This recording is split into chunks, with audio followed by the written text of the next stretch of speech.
paggamit ng timing light, ano, ito lang, negative, positive to positive, negative, yan. Tapos itong ano niya dito sa number 1 na natin nalagay. Okay.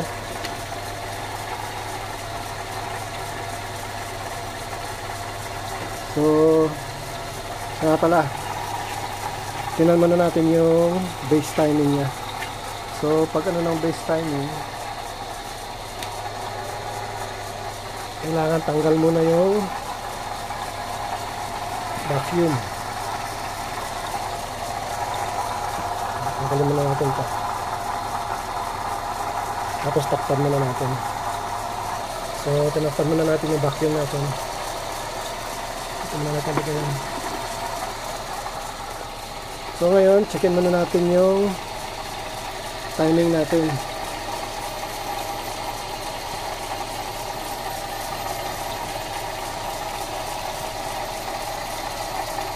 Ayan, nakikita nyo ba?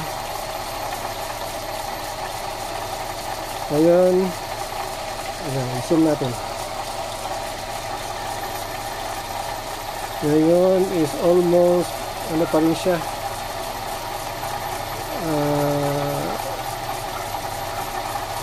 Nasa 5.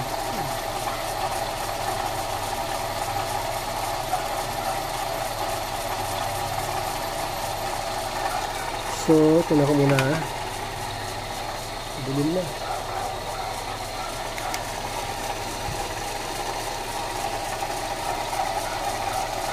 So, yung 5 degrees supposed to be dyan sa gitna ng 10 at saka 0. So, doon natin nalagay sa 5. Base timing niya sa 5 natin ilagay. Sa next na ngipin. Okay? Tingnan natin.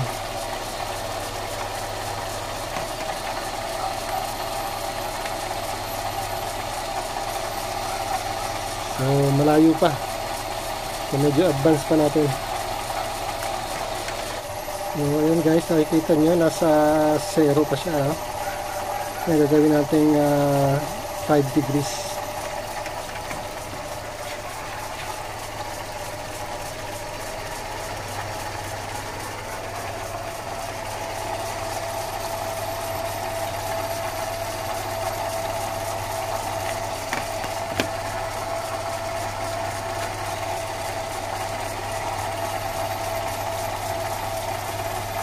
So ayun na guys, nasa 5 degrees na siya.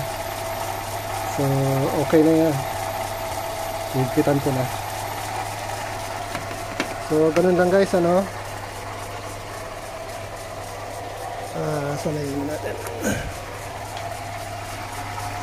So ganun lang guys yung pag-adjust. So higpitan na natin ito.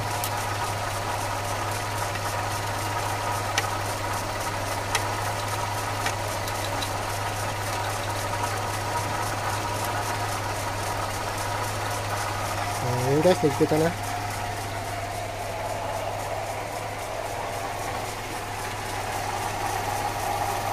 So, ayan, nasa 5 degrees.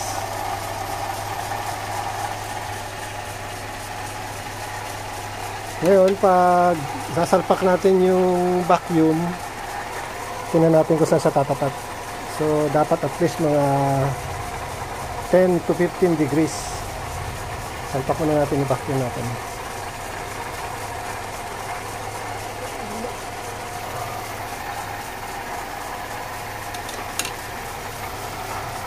Okay, so salpak nito, tataas na konti yung ano natin, minor. So, yan na. Yan. Ito sa vacuum natin, di pa rin natin ipasok.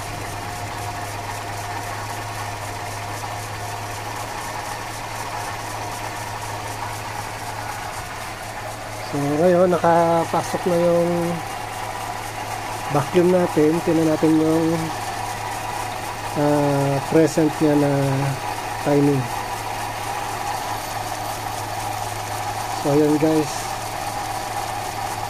ang present niya is mga nasa 7 or 8.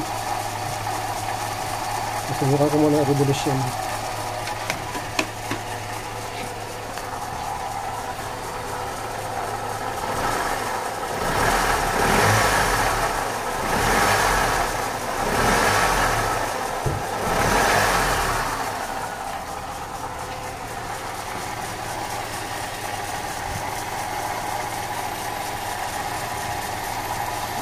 So ayun guys, nung na-revolution na natin, nasa 10 na siya. 0, 5, 10. So it's okay guys, okay na to. So ganun lang guys, medyo madilim na. Revolution natin.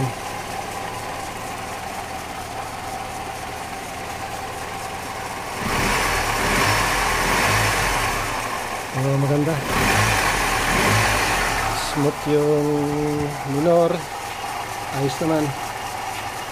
Tingnan natin ang RPM kung ilan. Dahil kung mataas, adjust natin.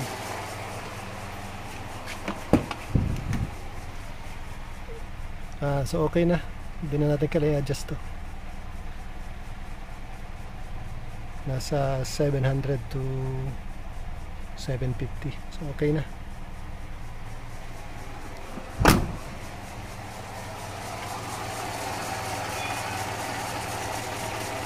Obserbahan natin yung balas. Okay naman, di naman ganong uminit.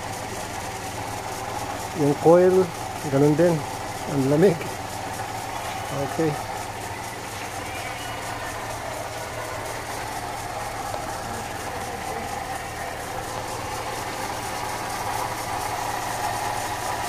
So, maganda guys. Ayos na yung timing.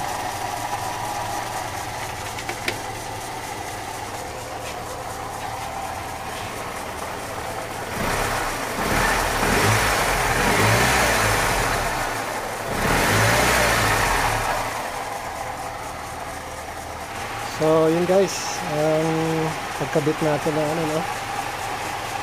Electronic distributor tsaka ng coil.